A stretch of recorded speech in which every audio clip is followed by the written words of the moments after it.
امریکہ نے ایران کے خلاف فوجی آپریشن میں اپنے فوجیوں کی ہلاکت کا اعتراف کر لیا ہے۔ امریکی سینٹکام نے تصدیق کی ہے کہ ایران کی کارروائی میں 3 امریکی فوجی ہلاک اور 5 زخمی ہوئے ہیں۔ امریکی سینٹکام کے مطابق کچھ دیگر اہلکار معمولی زخمی ہوئے ہیں۔ امریکی سینٹکام کا کہنا ہے کہ امریکی بحری بیڑا ابراہیم لنکن ایرانی میزائلوں کا نشانہ نہیں بنا۔ ایرانی میزائل بحری بیڑے کے قریب تک نہیں آ سکے۔ امریکی سینٹرل کمانڈ کی جانب سے ایکس پر کہا گیا کہ ایران نے 1000 سے زائد اہداف کو نشانہ بنایا۔ امریکی سینٹرل کمانڈ کا کہنا ہے کہ جن اہداف کو نشانہ بنایا ان میں پاسداران انقلاب کا ہیڈ کوارٹر شامل ہے۔ IRGC ایروسپیس فورسز کے ہیڈ کوارٹر کو بھی نشانہ بنایا گیا ہے۔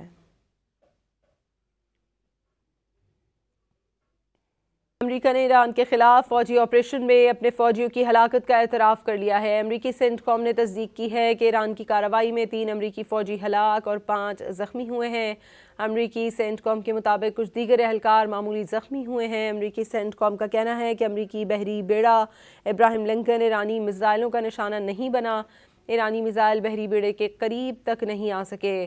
امریکی سینٹرل کمانڈ کی جانب سے ایکس پر کہا گیا کہ ایران نے 1000 سے زائد اہداف کو نشانہ بنایا۔ امریکی سینٹرل کمانڈ کا کہنا ہے کہ جن اہداف کو نشانہ بنایا ان میں پاسداران انقلاب کا ہیڈ کوارٹر شامل ہے۔ IRGC ایروسپیس فورسز کے ہیڈ کوارٹر کو بھی نشانہ بنایا گیا ہے۔